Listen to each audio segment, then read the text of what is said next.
Bonsoir tout le monde, bienvenue.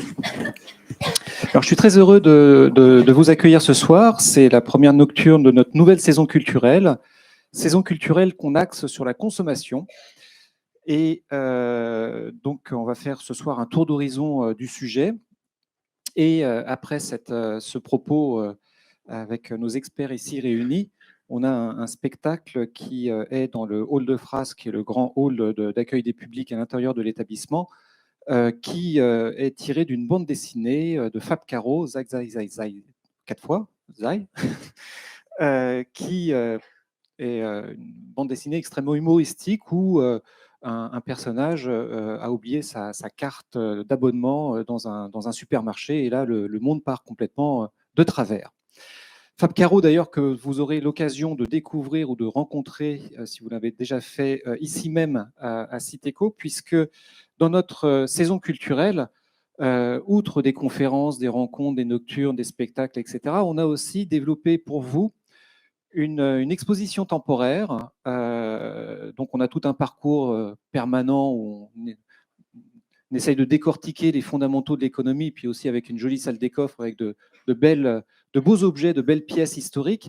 Et on a tout en haut de l'établissement une salle d'exposition temporaire. Et cette fois-ci, en fait, on a œuvré depuis 1 an pour vous présenter ce projet autour du monde d'Astérix. Alors pourquoi Fab Caro? Parce qu'en fait, Fab Caro devient le nouveau rédacteur, le nouvel écrivain d'Astérix, qui va sortir d'ailleurs une semaine après l'ouverture de notre exposition qui ouvrira le premier jour des vacances de la Toussaint, le 21 octobre.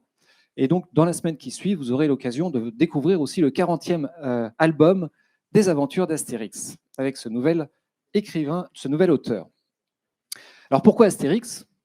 Parce qu'en fait, Astérix est né au début des années 70, en plein dans les 30 Glorieuses, et c'est pas tout à fait un livre d'histoire.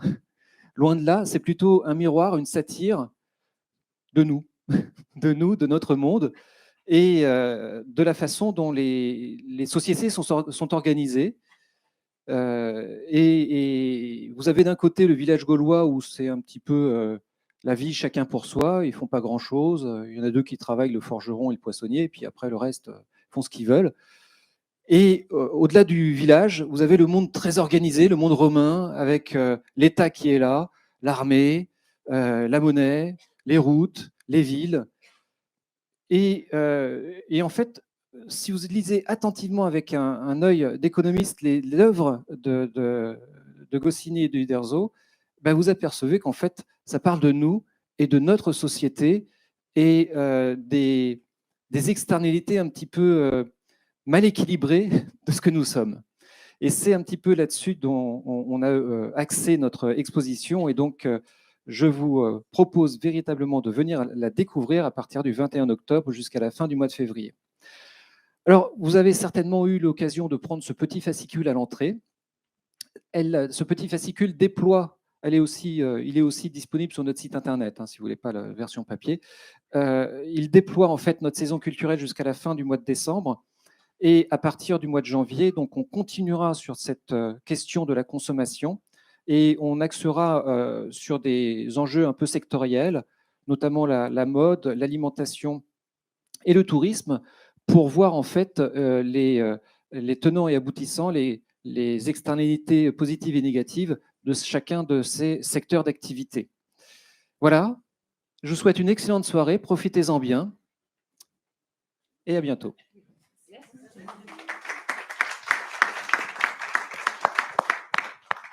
Bonsoir à tous. Il reste des places, si vous voulez. Il y a devant, il y a 2e rang. Enfin, il reste plein d'endroits. Par ici.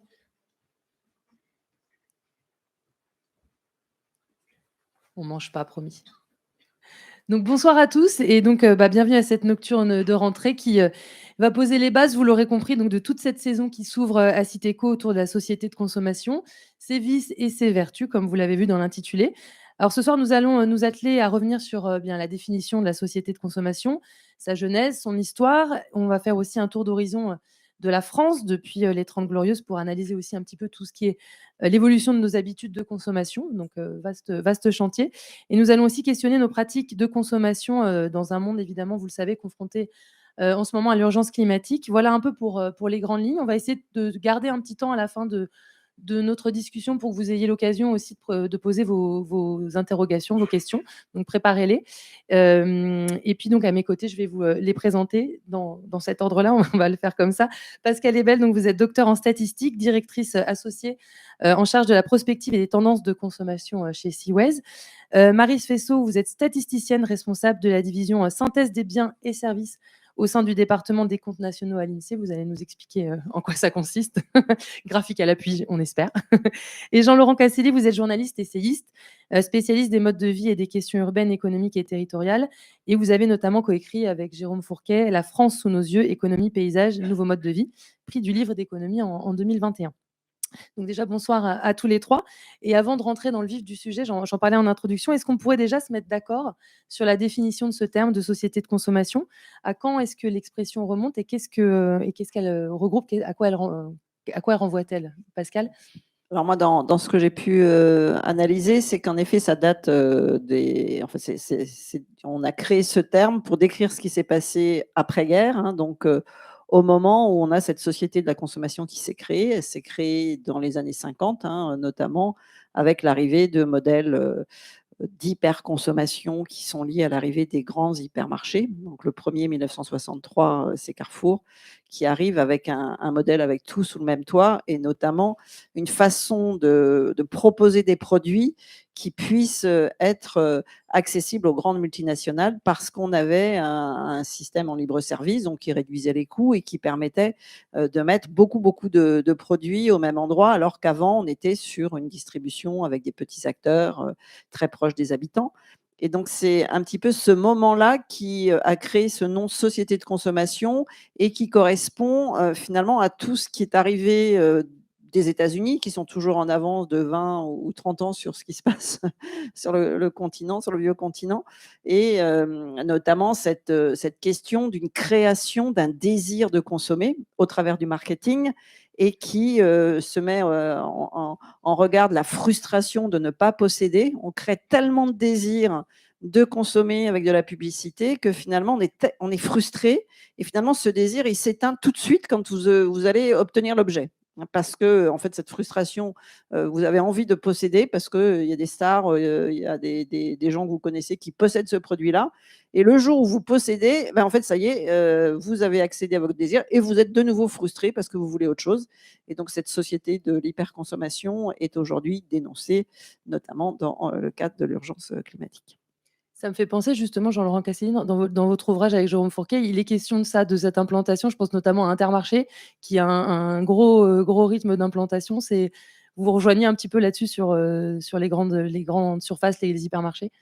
Oui, oui, tout à fait. Ben, on pourrait prolonger votre question en se demandant quel est le périmètre de la société de consommation. Comme l'a rappelé Pascal, c'est une invention de la deuxième moitié du XXe siècle. C'est intéressant de penser que, par exemple, le grand livre de Fourastier, Les 30 Glorieuses, c'est un titre qui a été inventé en 1979. Donc, c'est un titre rétrospectif, en fait, qui parle de ce qu'a été déjà une société de consommation, qui était déjà... enfin non pas en épuisement, mais au moment où le terme est mis en débat, ça fait déjà plusieurs décennies que les Français ont l'habitude d'aller à l'hypermarché, ont des voitures, ont des télévisions, ont des salles de bain, des cuisines équipées, etc. Et comme l'a rappelé très justement Pascal, le propre de la consommation, c'est pas juste d'être comment dire, un mode de fonctionnement économique, c'est aussi un modèle social, et je dirais même c'est une culture. Et d'ailleurs, les Français ont adopté le terme de société de consommation qu'on a employé d'ailleurs dans cet intitulé ce soir, qu'on doit à Jean Baudrillard, voilà, qui est un des grands critiques de la consommation, on en parlera, dans les années 60. C'est d'ailleurs dans les années 60-70 que tout ce courant de la critique du matérialisme est apparu. Mais les Américains parlent plutôt de consumer culture, donc de culture marchande, on pourrait dire. Et tout ça nous renvoie, encore une fois, au fait que les produits, les services, les marques les grandes entreprises nous entourent dans le monde matériel, dans le paysage physique, avec les hypermarchés qui sont à l'entrée de toutes nos villes, grandes, petites et moyennes. Mais elles nous entourent aussi je dirais, dans la culture immatérielle. Là, je pense à des auteurs qui ont été assez clés dans la critique de la consommation, comme Naomi Klein avec son livre Nos logos, comme Mike Bedet avec 99 francs sur la publicité, comme Bret Easton Ellis, voilà, ou Welbeck, tous ces auteurs qui en fait ont commencé à citer les marques, la place qu'elles avaient dans nos vies. J'entendais ce matin François Bégodeau sur France Inter qui parlait d'un livre qui vient de paraître sur l'amour, dans lequel il décrit la vie d'un couple à travers notamment les marques des réfrigérateurs ou des voitures qu'ils ont possédées. Donc c'est finalement toute une culture que la consommation a façonné, et pas juste un modèle économique, même si la dimension économique est première. Maryse? Oui, moi je voulais rebondir pas tant sur l'expression société de consommation, mais sur ce qu'on entend par consommation des ménages, qu'on essaye à l'INSEE de mesurer, avec parfois des écarts entre ce que les gens disent percevoir de ce qu'ils consomment, ce qu'ils dépensent, et puis nous, ce qu'on mesure. Donc c'est souvent là-dessus qu'on est un petit peu questionné. Et dans le cadre d'une analyse de long terme de ce qu'est la consommation des ménages, et donc de la mesure depuis les 30 Glorieuses, parce que c'est on a des séries longues depuis les 30 Glorieuses, on en verra quelques-unes, qui analysent comment la consommation des ménages a évolué dans le temps. On a un cadre de définition à l'INSEE sur les gros indicateurs macroéconomiques. Quand on regarde les comptes nationaux, ce qu'on appelle les comptes nationaux, c'est là où on estime les grands indicateurs macroéconomiques, la croissance, l'épargne des ménages, leurs revenus, leur pouvoir d'achat, la consommation. Et là, quand on parle de consommation, on distingue déjà, par exemple, en ce qui relève de la dépense des ménages, de ce qu'ils consomment. Et donc, ce qu'ils consomment, ça peut être ce qu'ils financent eux-mêmes, mais aussi ce qui est financé par d'autres biais, pas directement par les administrations publiques, par exemple, l'école ou la santé. Et donc, on va avoir deux types de regards de ce que consomment les ménages, au sens où ils utilisent des biens et des services. Ils les utilisent pour leurs besoins, pour satisfaire des besoins individuels. Et ça peut couvrir ce qu'ils dépensent eux-mêmes ou ce qu'ils utilisent, même s'ils ne le dépensent pas. Alors après, c'est-à-dire, ça peut être la facture de l'hôpital, même si c'est pas transparent dans nos dépenses à nous, mais c'est l'hôpital qui c'est bien un service de santé qui est consommé. Par contre, il y a par exemple, quand on parle du contour de la consommation, quand un propriétaire a un emprunt pour tout ce qui est remboursement d'emprunt ou des gros travaux pour son logement, ça ne va pas être considéré dans la sphère de ce qu'on mesure sur la consommation des ménages. Donc il y a toujours ce qu'on entend par consommation, je trouve, est parfois différent d'un esprit à l'autre. Est-ce qu'il y a justement aussi une distinction entre, on parlait de frustration et de choses dont on n'a pas forcément besoin, entre aussi ce qui peut être nécessaire à notre quotidien, c'est-à-dire je pense au logement, je pense à l'habillement, à l'alimentation, etc., et au superflu qui peut être la culture du loisir, etc. Est-ce qu'on fait aussi la distinction là-dedans dans tout ce qui est consommation? Alors, on ne va pas se lancer dans ce qui est superflu et ce qui n'est pas superflu pour les gens, mais on essaye de rester plus neutre dans nos définitions. Alors, ça regroupe quand même les dépenses contraintes dans cette question-là. C'est-à-dire qu'il y a un moment, l'INSEE a quand même décidé, par rapport au ressenti, par rapport au pouvoir d'achat, de parler des dépenses préengagées. J'ai un graphique là-dessus, justement. Et qui est venu, en fait, quand même d'un moment en 2003 où il y avait un écart très important entre la réalité économique du pouvoir d'achat, de ce que les gens avaient comme revenu, et ce sentiment que non, les foyers disaient qu'ils n'y arrivaient pas. Et il y a vraiment toujours un écart entre la donnée économique, par exemple, sur l'évolution des prix, et sur le ressenti. Et c'est parce que derrière, il y avait quand même des conditions économiques qui faisaient qu'on a l'impression de ne plus avoir d'argent pour consommer, tout simplement parce que ce que ressent le consommateur, c'est ce qui lui reste une fois qu'il a payé ses dépenses de logement. Voilà, donc c'est venu en 2003, un moment où, en effet, on a vu un écart, notamment une progression énorme, et qui est toujours là, de dépenses contraintes, et qui sont beaucoup plus fortes, puisqu'elles ont doublé en 60 ans. Est-ce qu'on peut voir un petit aperçu justement peut-être d'un premier graphique pour voir un peu ces grandes tendances et ces évolutions avec le recul au long cours qu'on a grâce à l'INSEE? Oui, alors c'est des graphiques assez simples. C'était pour alimenter alimenter le débat. Donc là, j'ai un premier graphique, donc on reviendra sur les dépenses contraintes, mais c'est le dernier. Donc je commence par celui-là qui vous présente 3 courbes. Donc vous avez le pouvoir d'achat du revenu des ménages qui est en gris, en jaune la dépense de consommation des ménages en volume, et le taux d'épargne. Donc on voit au début, en fait, ce qu'on voit, c'est les 30 glorieuses, hein, depuis 1960 jusqu'au début des années 70, où vous voyez que la dynamique du pouvoir d'achat et de la dépense de consommation est relativement forte. Donc là, on est voilà, dans les 30 glorieuses dont on a parlé. Et puis après, premier choc pétrolier, on arrive à une période où la dynamique du pouvoir d'achat perd son rythme tendanciel des 30 glorieuses, et on voit que la consommation des ménages reste quand même un petit peu plus dynamique que le pouvoir d'achat, et ça, c'est grâce à une baisse du taux d'épargne. Vous voyez, le taux d'épargne baisse.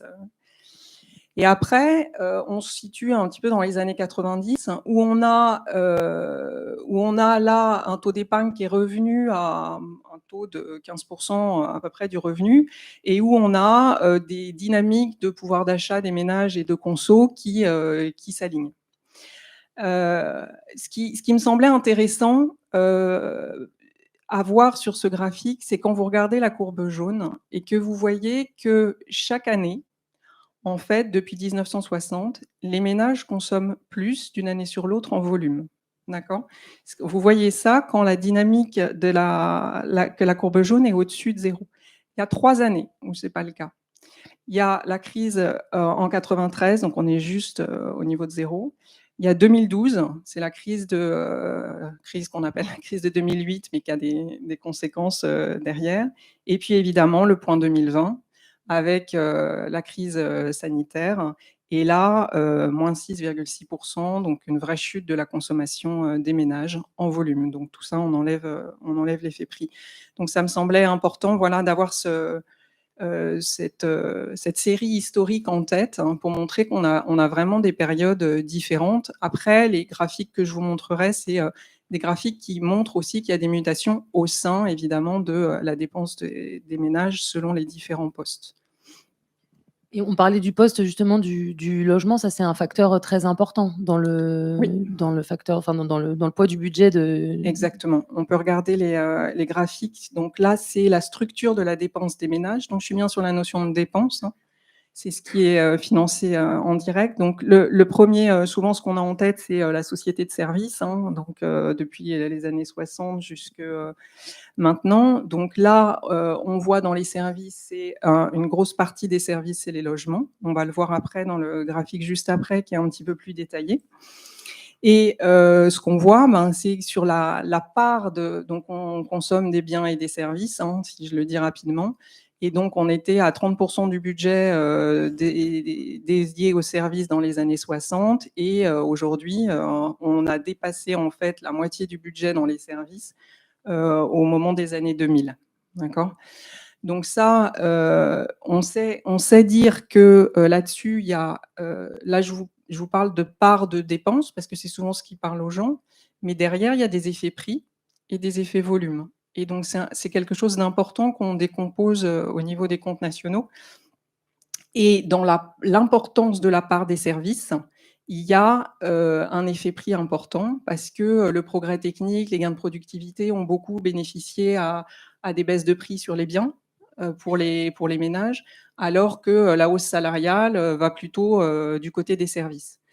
Et donc, quand on dit aujourd'hui qu'on est plutôt dans une économie de services, si vous regardez la dynamique, même aujourd'hui des dépenses dans les biens manufacturés, ça reste plus dynamique que les services en volume.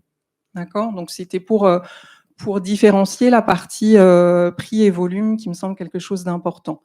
Et on voit l'alimentaire qui baisse avec une partie de saturation des besoins, qui baisse en part budgétaire, mais on voit quand même qu'il y a des volumes de dépenses en alimentaire, donc de l'alimentation à domicile, là je parle, qui restent dynamiques. Et ça, c'est parce que, au-delà de la quantité, il y a aussi des effets qualité, des effets de marque. Alors évidemment, on a en tête ce qui se passe aujourd'hui, hein, avec l'inflation, Et donc, une nouveauté qui est que, voilà, on a une chute des volumes consommés par les ménages, ce qui est une nouveauté aujourd'hui.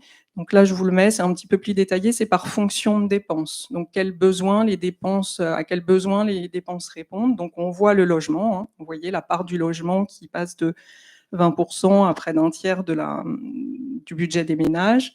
L'alimentation qui baisse, donc j'en parlais. Et on voit aussi une baisse de la part du budget dans l'habillement chaussures pour les ménages.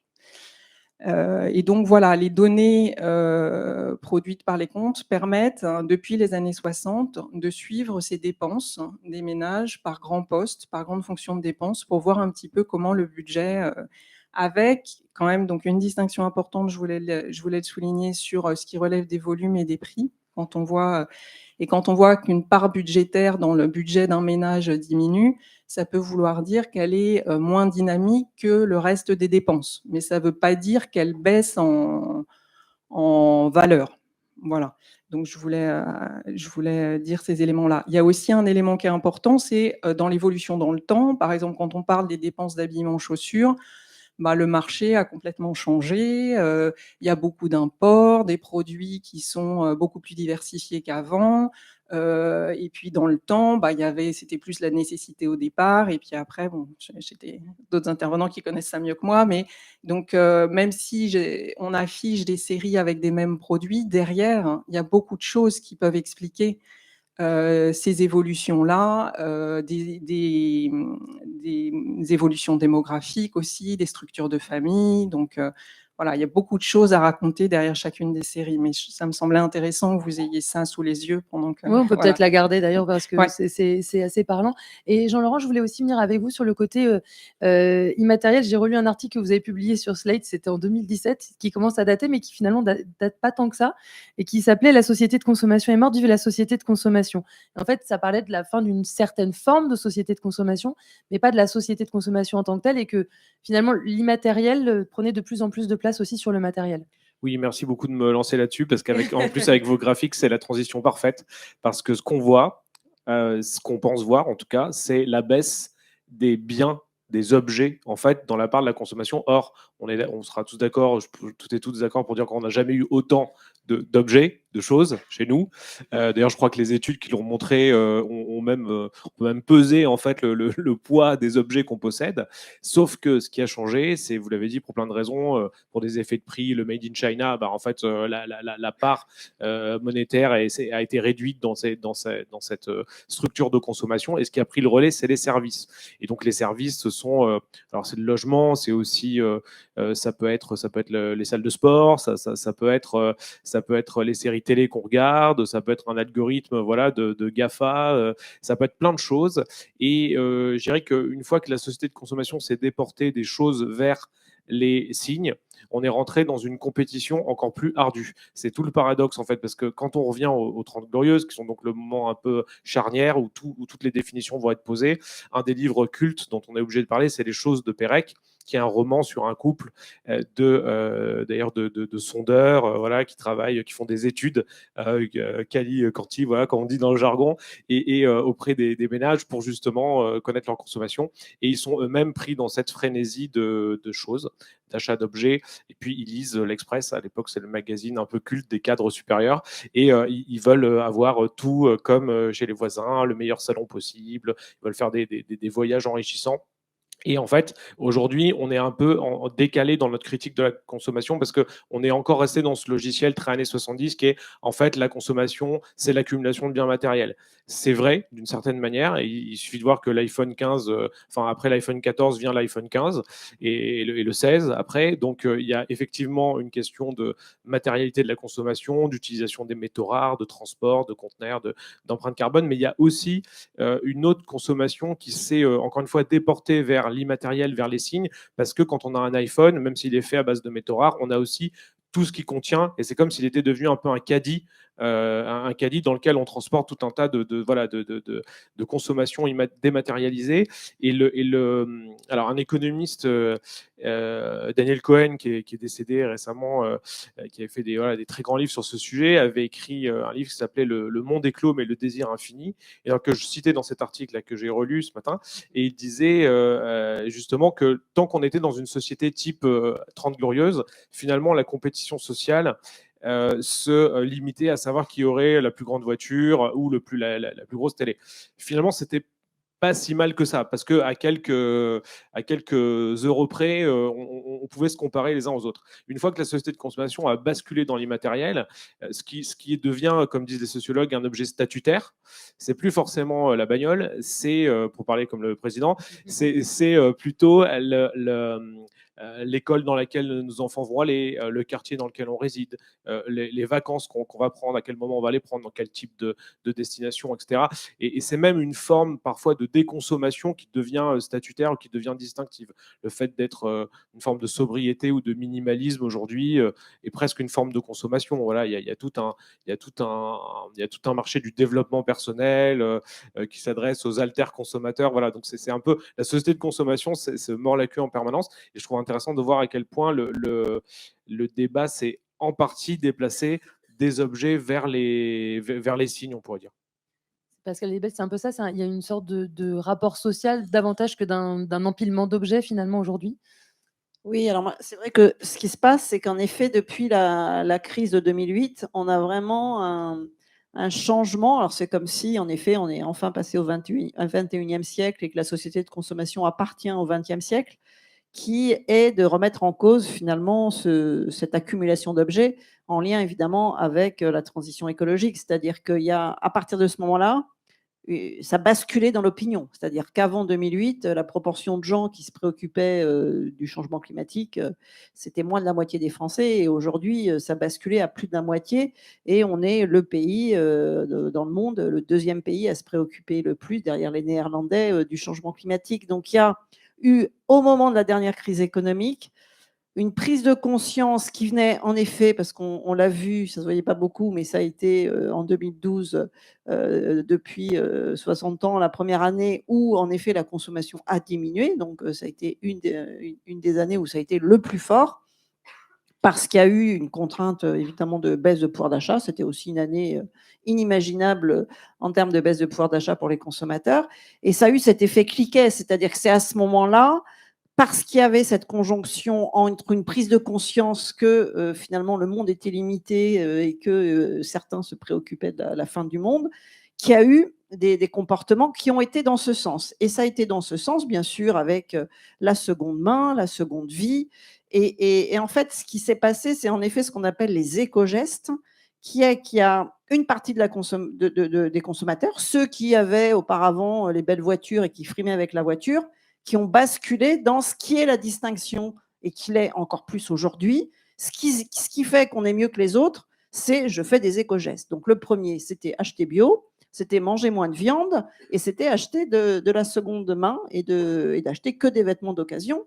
Et en fait, ces gens-là, en fait, ils le font pour être au-dessus des autres et ils cultivent en fait ce truc d'être différent. Et ça a été beaucoup documenté, ce sont les plus diplômés en fait. Cette distinction, elle se fait surtout du côté de ceux qui ont le capital culturel et évidemment les très jeunes, parce que pour basculer dans je ne fais comme cadeau que des objets d'occasion, il vaut mieux être avec un registre à zéro et se dire bah oui, c'est très bien d'offrir ça coûte trop cher d'acheter une PlayStation, je peux quand même l'acheter d'occasion ou d'acheter le dernier jeu vidéo pour les enfants.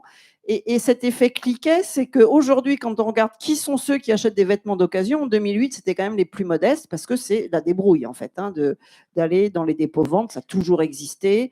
Les dépôts-ventes augmentent à chaque fois qu'il y a une crise économique. En 95, on les voit arriver. Donc, n'y aller que les plus modestes. Et là, avant qu'on y ait ces questions d'inflation, n'y allaient surtout ceux qui sont très diplômés.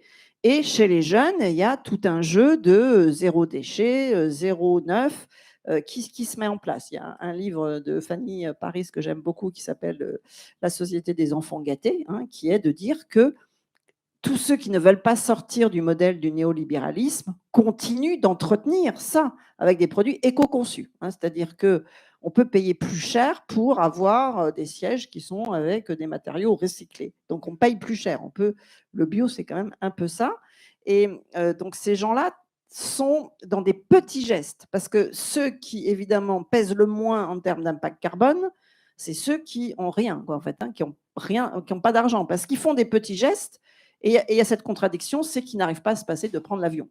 Et comme chacun sait, le geste qui pèse le plus sur notre coût carbone dans l'année, il faudrait être à 2 tonnes, on est en moyenne à 9, eh bien, c'est dès que vous prenez l'avion une fois dans l'année, c'est perdu parce que vous pouvez manger 0 viande, acheter que des vêtements d'occasion, c'est mort pour l'année, en fait. Un vol, ça fait 1 tonne.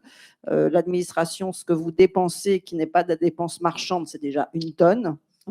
Donc, évidemment, là, on n'y arrive pas.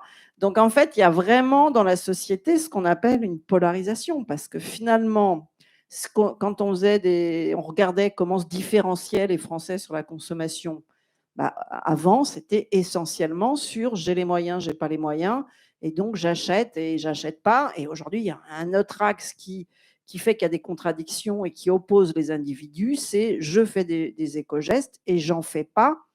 Mais c'est pas pour ça que les plus modestes, en fait, ils ont une conscience écologique qui est aussi forte que les autres, mais ils n'ont pas envie d'avoir des injonctions. Ils n'ont pas envie qu'on leur dise mange du bio, parce qu'en fait, en plus, c'est inaccessible pour eux. Donc, il y a cette opposition, en fait, entre ceux qui... C'est évidemment cette phrase de fin du mois contre fin du monde, ne se préoccupent de la fin du monde que ceux qui, finalement, ont les moyens alors intellectuels, qui se posent toutes ces questions de l'avenir de leurs enfants et qui ont les moyens aussi de pouvoir faire des gestes qui les confortent je continue quand même à être dans cette société de consommation qui nous a été inventée, mais le désir, il n'est plus du côté de je possède 3 voitures, je possède 3 montres.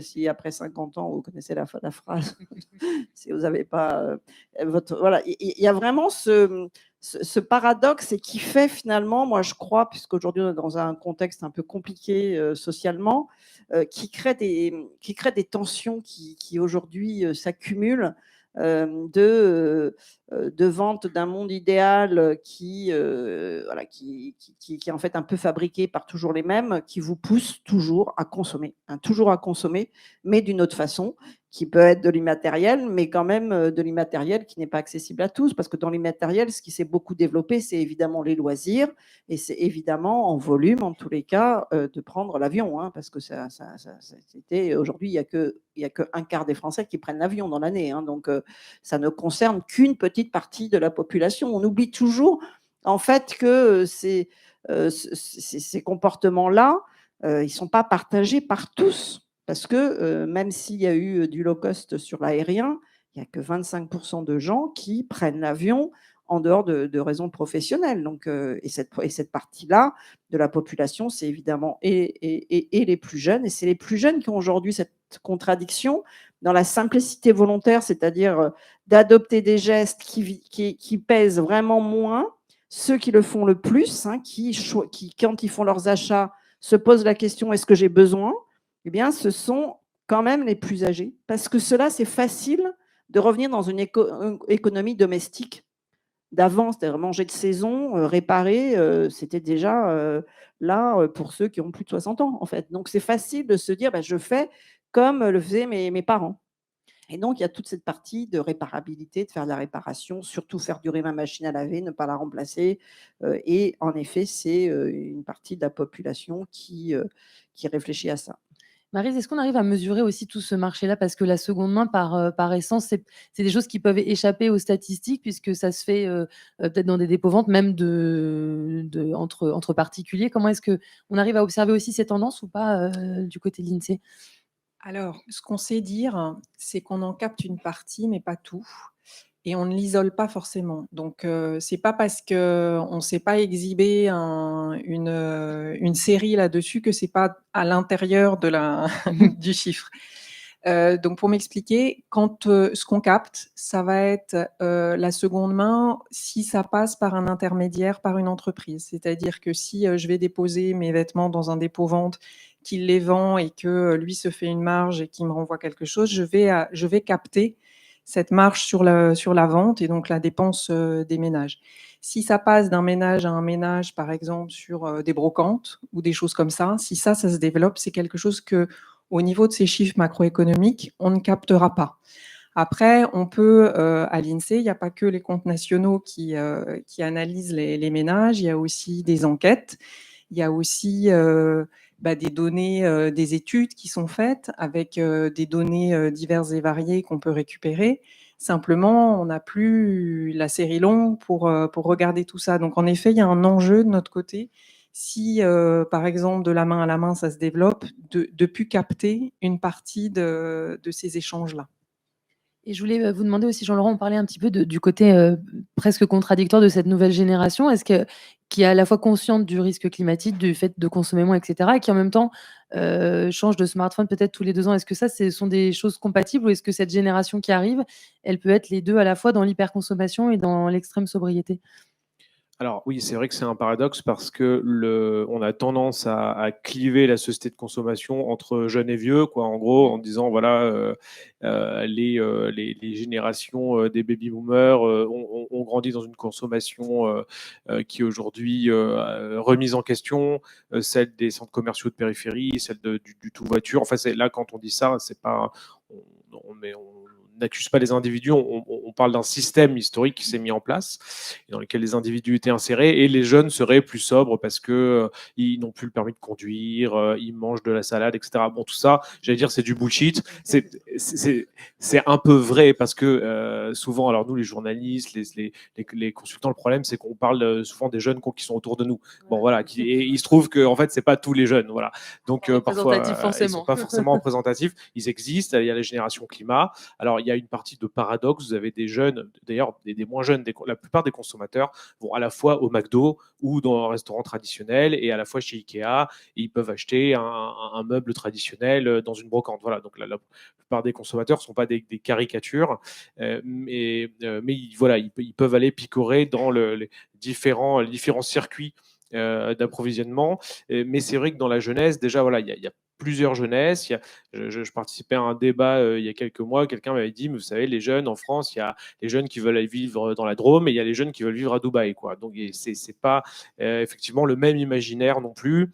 Parce que derrière, il y a cette question on l'a dit, comme on est passé dans une consommation qui est aussi immatérielle, il y a la question des modèles de vie qui sont associés à cette consommation. Qu'est-ce qui est désirable? Est-ce que c'est, je suis caricaturé à l'excès, est-ce que c'est avoir une maison triangle avec des toilettes sèches, ou est-ce que c'est vivre dans un penthouse, dans une tour, voilà, à Dubaï? Donc, est-ce que c'est avoir une grosse voiture, ou est-ce que c'est rouler à vélo électrique? Et en fait, est-ce que c'est avoir une paire de chaussures de marque, de luxe, ou est-ce que c'est avoir des Veja qui sont des chaussures qui ont un quotient de responsabilité environnementale supérieure aux Nike parce qu'elles sont produites selon voilà, des processus plus écolos. Toutes ces questions vont dépendre de qui on a en face. Il y a des gens en 2023 qui vont vous dire, vous, vos histoires de bobo sur la sobriété, j'en ai rien à foutre. Moi, j'ai un SUV, je mange de la viande et et je prends l'avion, quoi, et je vais au Club Med, et arrêtez de m'embêter avec ça. Donc, il y a aussi ces espèces de réactions en fait, d'une partie des consommateurs qui sont restés dans un mode très traditionnel de consommation, qui n'ont pas du tout envie de le quitter, qui sont très à l'aise avec ça, mais il y a aussi des gens qui réfléchissent et qui sont, je dirais, un peu tiraillés, ce que disait Pascal. En fait, l'avion, c'est un bon exemple.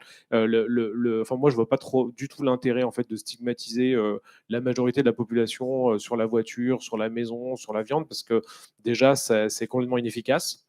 Et par ailleurs, comment dire, ce qui fait que la société de consommation peut évoluer, c'est encore une fois le fait qu'il y ait des modèles de vie désirables d'une autre consommation. Si vous demandez aux gens qui se serrent la ceinture depuis des années, en fait, l'idéal, c'est la seconde main. La plupart du temps, ils vont vous dire, en fait, non, je préfère du neuf, quoi. Voilà. Donc, il y a aussi un luxe parfois de la déconsommation, on s'en rend pas toujours compte. Et voilà, mais juste peut-être, je vais citer pour aller dans le sens de Pascal, les Américains ont beaucoup travaillé sur ces questions-là. Et il y a un livre assez culte qui est sorti en 2000 qui s'appelle Bobos in Paradise, qui a été traduit par les Bobos de David Brooks, journaliste américain, conservateur. Donc c'était un livre assez ironique, assez critique sur le phénomène, mais il y avait quelques citations, enfin quelques passages assez bien sentis, notamment quand il dit que dans la société de consommation des 30 Glorieuses, ce qu'il fallait, c'était, comme disent les Américains, keep up with the Jones, c'est-à-dire avoir une voiture plus grande que celle du voisin, plus puissante, ou avoir une plus grande maison, et puis qu'on est passé à une autre compétition statutaire où il faut être un peu moins que le voisin.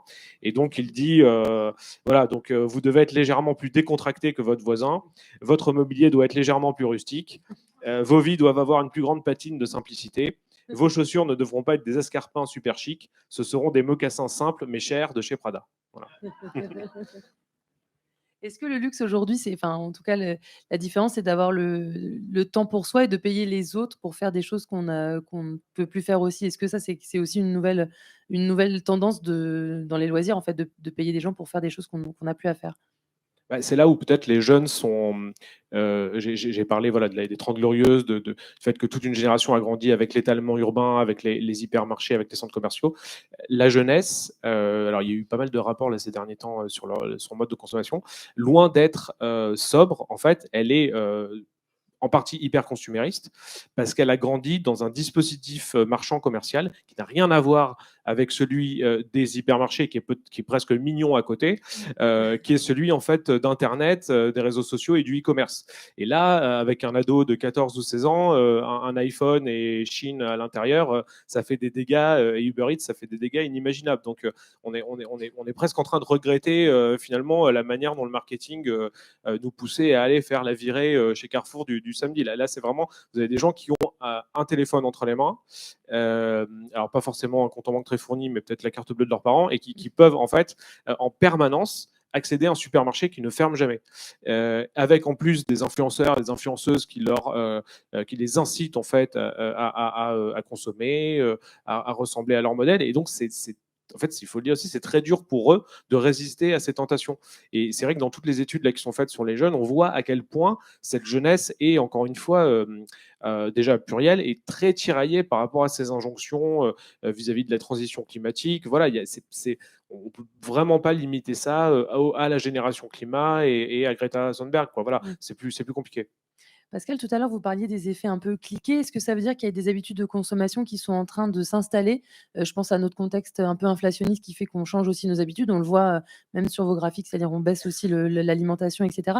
Est-ce que ça veut dire qu'il y a une sorte de statut acquis et qu'il n'y aura pas de retour en arrière sur ces aspects-là?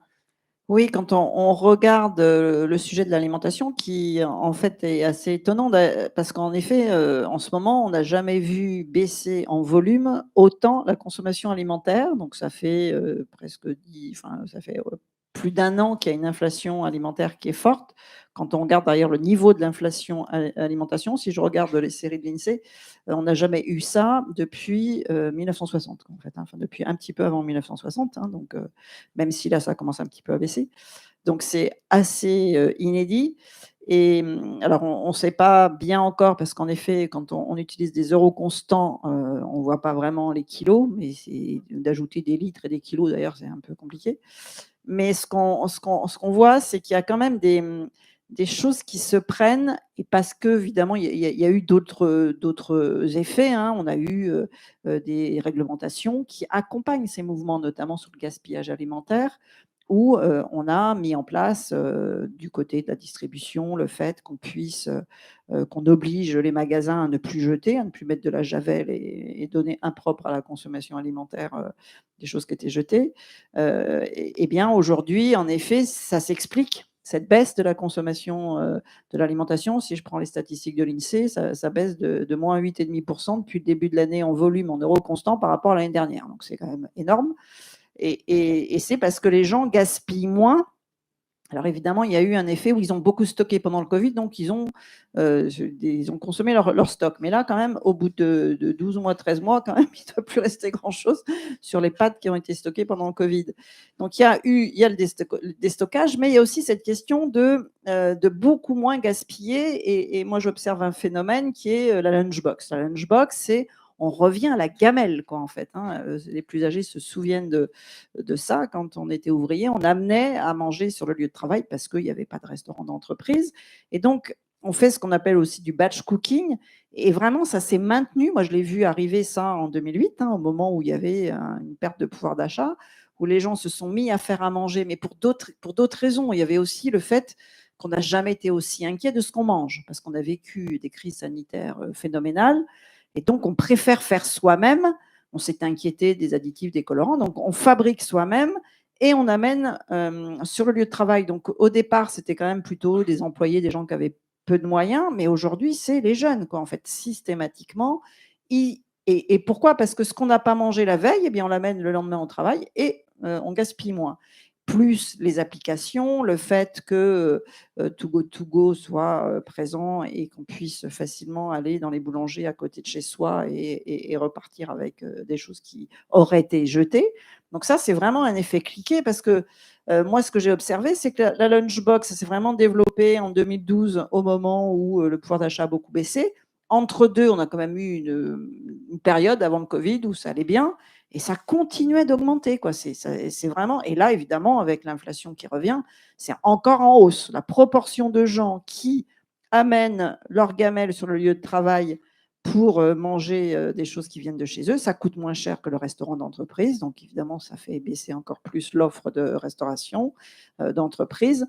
Et ça peut être des choses qu'on a achetées chez le boulanger. Ce n'est pas que des choses qu'on fabrique soi-même, parce que la cuisine, ça a des limites. Mais il y a vraiment ça qui fait qu'on va continuer, que les jeunes ont fait de la cuisine pendant le Covid et ils se sont dit, ils ont appris parce qu'ils avaient perdu le savoir-faire culinaire. Donc ça reste, oui, c'est vraiment ça les effets cliqués. C'est je mets en place des choses où je m'y retrouve, donc évidemment télétravail en plus, etc., qui permettent d'aller dans ce sens. Puis vous le disiez, le Covid est passé par là. Il y a pas mal de restaurants d'entreprise, je pense, qui n'ont pas rouvert ou des gens qui Oui, bien y sûr. vont de moins en moins parce qu'on a perdu cette habitude-là.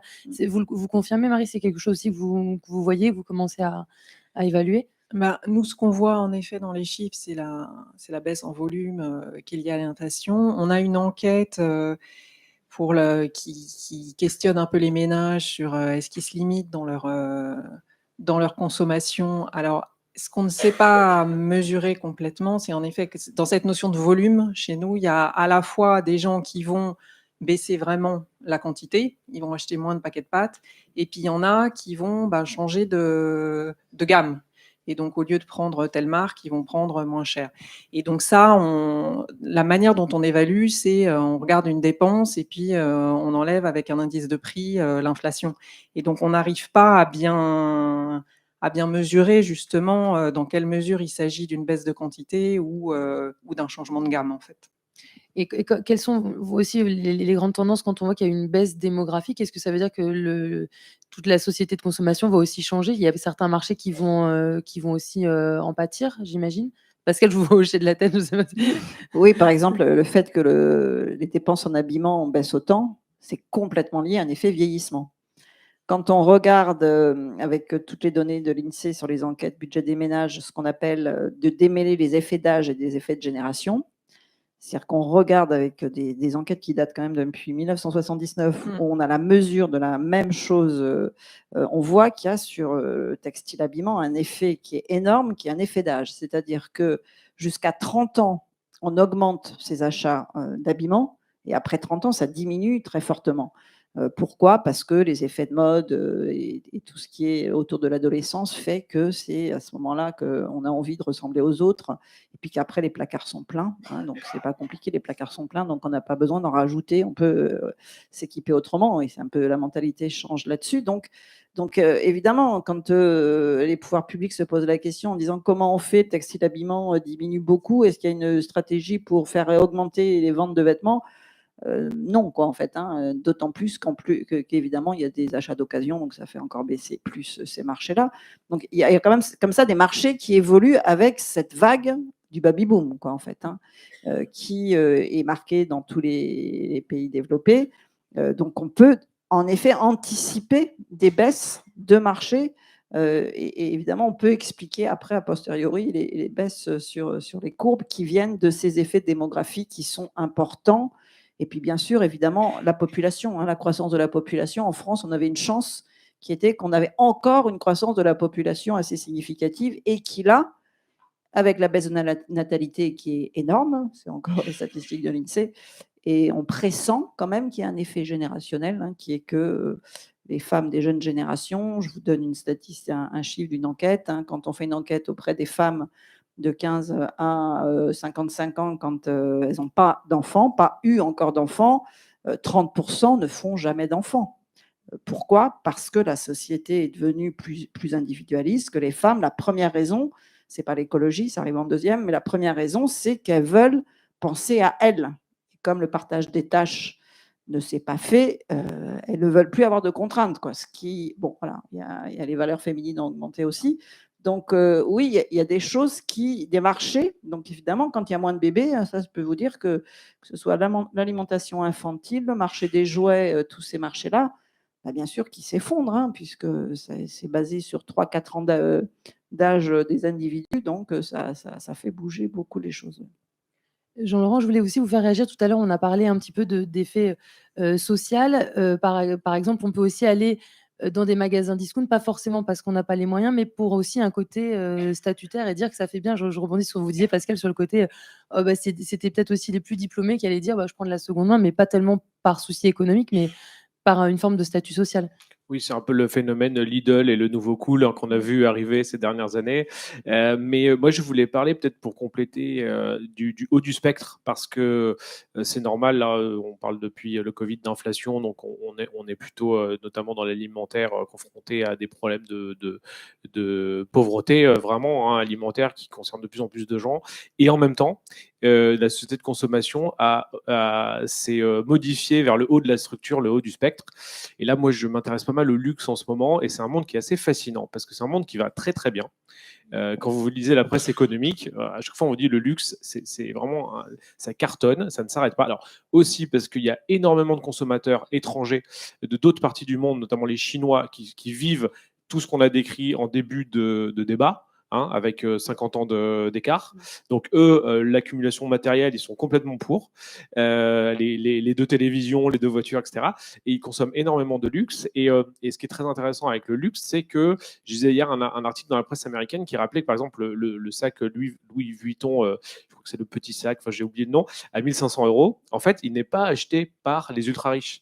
Il est acheté par une clientèle qui a évidemment 1500 € à mettre dans un sac pour se faire un petit plaisir. Donc, il est acheté par une clientèle occidentale ou non occidentale, donc soit des classes moyennes très supérieures des pays émergents, soit classes supérieures des pays occidentaux, qui est en fait en train de monter en gamme en fait par rapport aux anciennes classes moyennes, et qui se considère d'ailleurs pas comme riche, qu'on peut absolument pas classer parmi ce qu'on appelle maintenant les ultra riches, le 0,1%, voilà, de la distribution des revenus ou du patrimoine, mais qui a des moyens assez conséquents, qui se fait plaisir, qui voyage aussi beaucoup. On peut prendre l'exemple, par exemple, dans l'hôtellerie, enfin plutôt dans la résidence touristique du Club Med. Le Club Med, c'était une offre iconique des classes moyennes occidentales. C'est les bronzés dans les années 70-80, au ski ou à la plage. Aujourd'hui, le Club Med, voilà, si vous avez déjà regardé le site internet, les prix d'une semaine au Club Med, c'est 4000 € par personne à peu près. Donc ce sont des offres qui en fait sont montées en gamme, tout ont répondu à la massification d'une partie de la clientèle de ce qu'on pourrait appeler le haut de gamme, voire le luxe, et pour resegmenter par le haut les consommateurs, on parle maintenant d'ultra luxe. De même qu'on parle s'il y a des ultra riches, il y a de l'ultra luxe, logique. Et en fait, le luxe est un secteur très malin dans lequel les marques ont des produits de luxe massifié. Je reviens à mon sac à 1500 €, ce qui est pas cher pour du luxe.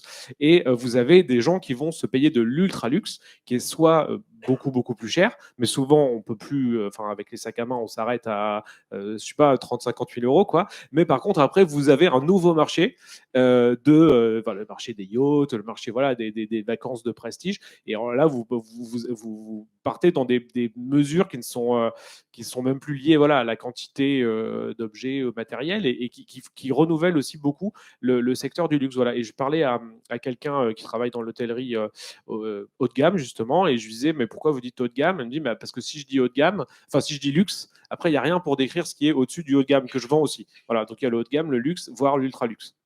On va créer des nouveaux termes. Et vous, je reviens à votre article de 2017, vous concluiez votre article en disant la société de consommation a encore de beaux jours devant elle. Je pense que vous pourriez dire encore la même chose aujourd'hui. Oui, parce que si on se met d'accord justement sur la définition qui est que la société de consommation a changé, ce qui est statutaire, ce qui offre de la distinction sociale à évoluer, il y aura toujours cette volonté de compétition. Donc il y aura toujours, au-delà des besoins, et on s'est mis d'accord aussi pour ne pas répondre à ce qu'étaient les besoins nécessaires et superflus. Je pense que ça sert à rien. Et il y aura toujours un besoin, de confort matériel. Vous avez parlé aussi des services. Les services à la personne sont un très très grand poste budgétaire pour les ménages qui ont les moyens. Et c'est vrai que en fait, on peut vite se limiter en nombre d'objets possédés, mais par contre, l'envie de bénéficier de temps, notamment quand on a des enfants, ça, c'est une envie qui est inextinguible. Donc, il y a un marché quasiment infini pour le temps libre des uns, qui est le travail des autres, quoi. Voilà. C'est ça l'ultra luxe, moi, je crois. Merci à tous les trois. Je vais laisser un petit peu de temps pour les questions de la salle et éventuellement. La première, elle est toujours la plus difficile à poser, mais vous pouvez y aller. On va vous passer un micro si vous voulez intervenir ou poser vos questions. Enfin, je peux te prêter le mien.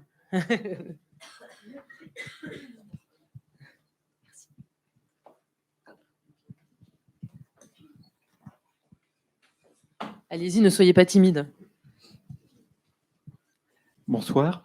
Vous parliez d'effet cliquet sur l'ancienne société de consommation, mais est-elle vraiment ancienne ou vont-elles se superposer avec la nouvelle?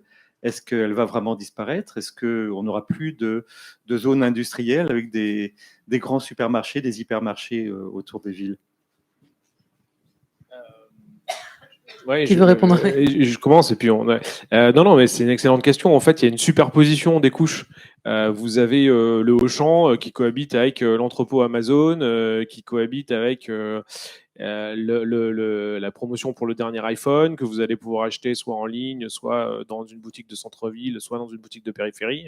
Ce qui est intéressant, c'est que tout le débat qui ont eu lieu sur le commerce de périphérie qui a concurrencé et tué le petit commerce artisanal de centre-ville, ce débat en fait n'est pas du tout obsolète, mais la grande distribution s'est fait avoir à son propre jeu et aujourd'hui concurrencée par le e-commerce, qui fait à la grande distribution ce qu'elle a fait au commerce traditionnel dans les années 50-60, puisqu'en fait, le e-commerce Internet propose les prix bas, la praticité, un stock infini, et donc ringardise quelque part l'ancienne société de la consommation de la grande distribution, mais qui reste aujourd'hui, je parle sous le regard des spécialistes, qui reste aujourd'hui ultra dominante, puisque je crois qu'on estime qu'à peu près 70% des achats en volume sont faits dans les fameuses zones commerciales de périphérie, qui, même si elles ont été prises en main là, par le gouvernement à la rentrée avec un plan sur la anti-France moche, donc sur la rénovation du parc des fameuses zones commerciales françaises, elles sont encore aujourd'hui le circuit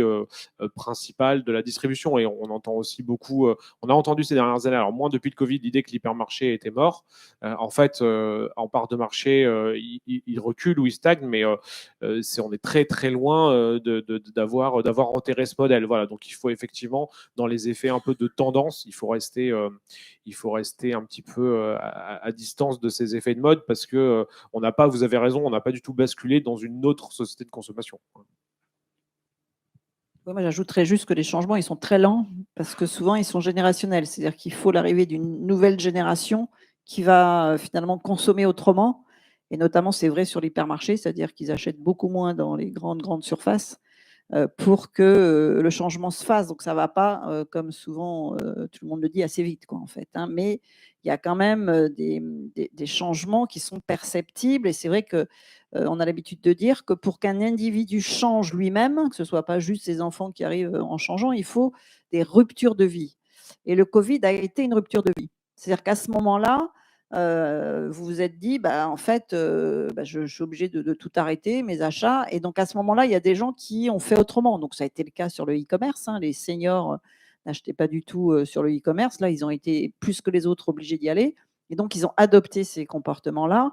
Et puis, ce qu'on voit, alors vraiment dans les données de l'INSEE sur le commerce, même si c'est très, très lent, on voit quand même la part des hypermarchés, c'est plus que 62% en fait. Faut pas, supermarché plus hypermarché sur l'alimentation, ça n'est plus que les 2/3. Et on voit progresser, c'était même avant Covid, les petits commerçants. C'est-à-dire que cette histoire de proximité, mais c'est lié à un phénomène de vieillissement en fait. On oublie toujours cette histoire du vieillissement qui est lent. Mais en fait, le modèle de l'hypermarché, il a été inventé que pour les familles en fait, que pour ceux qui avaient beaucoup d'enfants.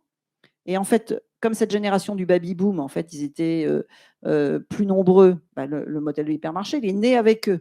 En fait, ça se voit dans les rayons. C'est-à-dire que dans les années 70, c'était le rayon puériculture qui était le plus grand. Aujourd'hui, c'est le rayon loisirs, parce qu'en vieillissant, on est plutôt, et c'est la génération mai 68 qui lit le plus, qui va acheter des DVD, etc. Et donc, en effet, si les grands des hypermarchés n'aiment pas quand on dit que ça va s'éroder, mais alors de façon générationnelle, ça se voit parce que les Lidl, etc., vous avez tous remarqué, c'est des petits supermarchés et ils sont plutôt dans les centres-villes, ils sont plus en périphérie. Et qui va dans ces modèles-là? Ce sont les jeunes générations, en fait, parce que pour eux, c'était le nouveau modèle. Donc, on va chez Aldi, vous avez vu les publicités d'Aldi, ils attirent les jeunes, ils cherchent à attirer les jeunes. Et le commerce de proximité correspond à la génération mai 68 qui avait des enfants et qui avait besoin de prendre sa voiture pour faire des grosses courses. Aujourd'hui, les enfants sont partis et ils vont à côté de chez eux et c'est plutôt les petits commerçants et d'ailleurs les petits supermarchés. Il y a eu une explosion il y a une dizaine d'années des nouveaux concepts qui étaient le Daily Monop qui est fait en fait pour le centre-ville. Et les jeunes, ils vont ils vont pas dans les hyper, ils achètent en e-commerce en fait. Donc peut-être que c'est les mêmes acteurs derrière, mais ils sont obligés quand même de réduire les surfaces. S'il y a bien sur l'appareil commercial une évolution forte, c'est la diminution des surfaces dans les périphéries urbaines, parce que même Ikea vient dans le centre-ville, parce que la clientèle est en centre-ville. Est-ce qu'il y a d'autres questions à monsieur deuxièmement? Est-ce que vous avez quelque chose à nous dire sur l'agriculture et la société de consommation? Qui veut répondre? Sur l'agriculture, c'est bien l'agriculture. Oui. Je ne sais pas qu'est-ce que vous vouliez entendre sur ce sujet, mais il y a en effet, moi j'aurais parlé de l'alimentation, c'est-à-dire que le fait qu'on soit un territoire où il y a beaucoup d'agriculteurs fait que, en tous les cas, les gouvernements qui se succèdent n'arrivent pas à régler cette question du prix de l'alimentation qui se passe en ce moment. C'est-à-dire que si vous observez, on n'a fait que des chèques carburant, mais alors le chèque alimentation, on l'attend toujours. Et c'est parce que, et d'abord du point de vue du citoyen, on veut défendre le pouvoir d'achat des agriculteurs. Donc, ce qui est compliqué pour l'agriculture, c'est en fait plus ce qui subit sur l'adaptation au changement climatique, en fait. C'est que l'agriculteur, par rapport à tous les autres acteurs, il a eu d'abord les citoyens autour de son exploitation qui lui disaient en Bretagne, etc., la pollution, c'est vous qui la portez, donc il y a eu cette critique. Et puis aujourd'hui, il est celui qui doit s'adapter le plus vite au réchauffement, en fait, parce que je veux dire, quand on est producteur agricole, le fait que les saisons soient plus du tout respectées, en ce moment, il y a de la floraison des cerisiers, des arbres fruitiers, c'est que il est sûr que la saison prochaine, il n'aura pas de fruits, quoi. C'est-à-dire que ça ira pas jusqu'au bout. Et donc, c'est très, très compliqué en termes de production. Et en plus, il est tiraillé par une société qui lui dit faut changer très vite. Et donc, il n'arrive pas à... enfin, c'est pour ça que c'est la profession où il y a le plus de suicides, où il y a des difficultés de transmission. Donc oui, par rapport à d'autres secteurs, moi je regarde la voiture, c'est-à-dire que de passer du thermique à l'électrique, c'est simple. Hein.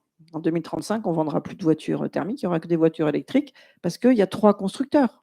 Alors que dans le monde de l'alimentation, ben, il y a tous les agriculteurs, toutes les PME, toutes les industries qui ne peuvent pas bouger aussi vite que dans le monde de la voiture. Donc c'est beaucoup plus dur, et finalement ils sont beaucoup plus confrontés aux changements actuels que les autres secteurs. Quelqu'un va ajouter? Non, mais peut-être juste en un mot, c'est vrai que moi j'entends très souvent citer cette fameuse part de l'INSEE de l'alimentation qui a été réduite à 20%, hein, je crois, je ne sais plus quel est l'ordre de grandeur, mais qui a été réduite. Et souvent, moi j'entends, alors c'est un discours plutôt bobo, j'entends ah mais c'est pas normal, il faut qu'on revienne à 30-40% du budget dans l'alimentation. Facile à dire, mais voilà, faut avoir les moyens. Donc il y a une vraie contradiction parce que effectivement, on a emmené les agriculteurs vers le modèle productiviste qui est aussi dépendant de la grande distribution. On leur dit aujourd'hui qu'il faut changer, mais et tant mieux pour l'environnement, tant mieux aussi pour leurs conditions de travail et pour leur fierté aussi au travail de produire en fait une alimentation qui est plus saine. Le problème, c'est qu'elle ne va pas sans une montée en gamme en fait généralisée, et donc en bout de chaîne, il faut que le consommateur puisse se la payer. Donc c'est un choc aussi psychologique, et c'est une nouvelle manière de penser justement sa consommation et les budgets qu'on va valoriser le plus. Et il suffit de voir les récentes polémiques sur les cours de cuisine pour voir que c'est un vrai sujet. Et juste pour citer un peu des chiffres, c'est-à-dire que le monde de la filière agroalimentaire ne se rend pas compte que c'est dans ce secteur-là que les prix ont le plus augmenté. C'est-à-dire qu'ils ont l'impression qu'on fait baisser, mais en fait, le chiffre, hein, c'est depuis entre 90 et aujourd'hui, c'est multiplié par 2, les prix de l'alimentation. C'est parce qu'en ce moment, il y a une hausse. Hein. Les prix de l'énergie, c'est x3. Donc oui, l'énergie, beaucoup plus. Mais par contre, l'inflation générale, c'est x1,6. Donc, c'est pas vrai qu'on a diminué les marges des agriculteurs, plus distributeurs, plus industrie. On est le pays où on est en moyenne 10%, dans les dernières statistiques, 10% au-dessus, on paye 10% plus cher notre alimentation par rapport à la moyenne européenne. Donc en fait, alors c'est la complexité. En France, on a une diversité, on a je ne sais pas combien de fromages, on a un nombre de références, 30 000 par magasin. Donc on a cette complexité qui fait qu'on paye en moyenne plus cher notre alimentation. Donc c'est pas vrai que le consommateur ne paye pas cher son alimentation. Hein, il faut s'enlever ça de l'esprit aussi.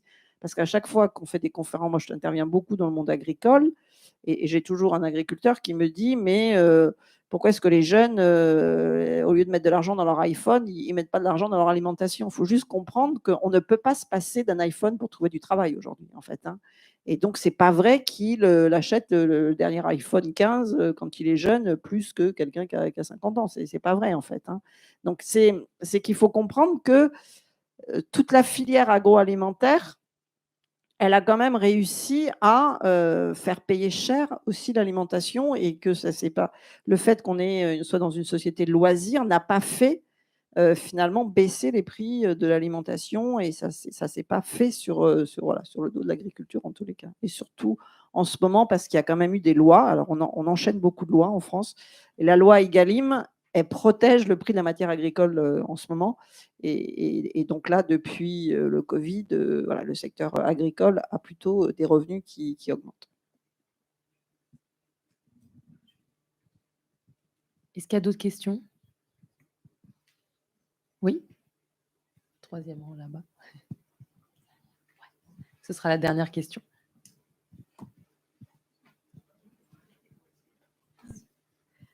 C'est juste pour revenir sur quelque chose que vous avez dit au début, que la France est le 2e pays le plus préoccupé par le changement climatique. Je voulais savoir sur quoi sont basées ces statistiques. Est-ce que c'est des sondages de l'opinion des Français, ou est-ce que c'est des actions du gouvernement par rapport aux autres pays? Enfin, ça m'a intriguée.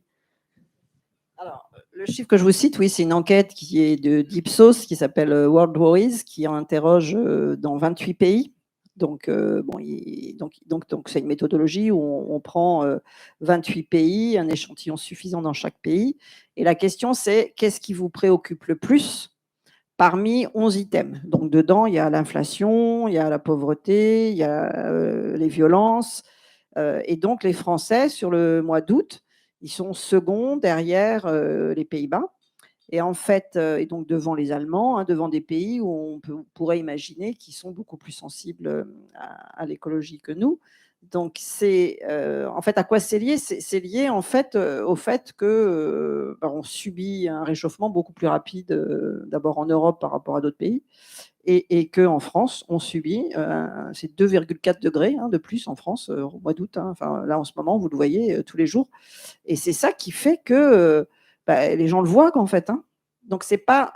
Alors, il y a aussi l'Europe. C'est sûr qu'en Europe, on a quand même des politiques européennes qui. On est la seule région du monde où on interdit la vente de véhicules thermiques en 2035. En fait, ça, on est dans un environnement réglementaire où l'Europe est la zone du monde où on veut aller le plus vite vers la transition écologique.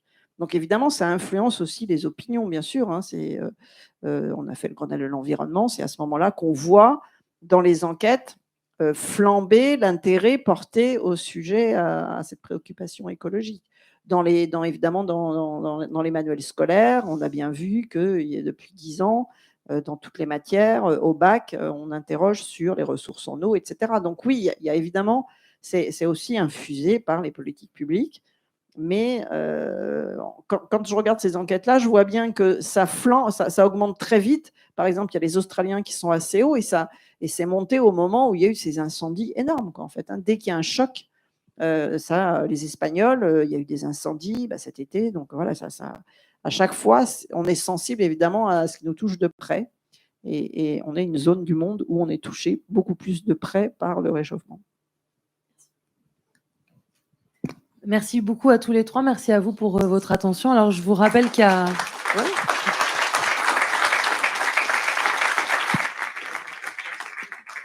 Je vous rappelle 2 infos importantes, voire 3 infos importantes. Il y a donc le spectacle Zai Zai Zai Zai. Je ne sais pas si j'ai dit assez de Zai, à 20h30. Il y a aussi un bar. Très sympa le bar, vous pouvez vous retrouver pour continuer à échanger. Et je vous annonce aussi que la première conférence sur l'histoire de la société de consommation aura lieu avec un grand témoin, Jean-Claude Domas. Ça aura lieu le 14 octobre, donc ici à Citéco. Voilà, donc je pense que j'ai tout dit. On peut se retrouver au spectacle, au bar, et puis à bientôt à Citéco. Bonne soirée à tous.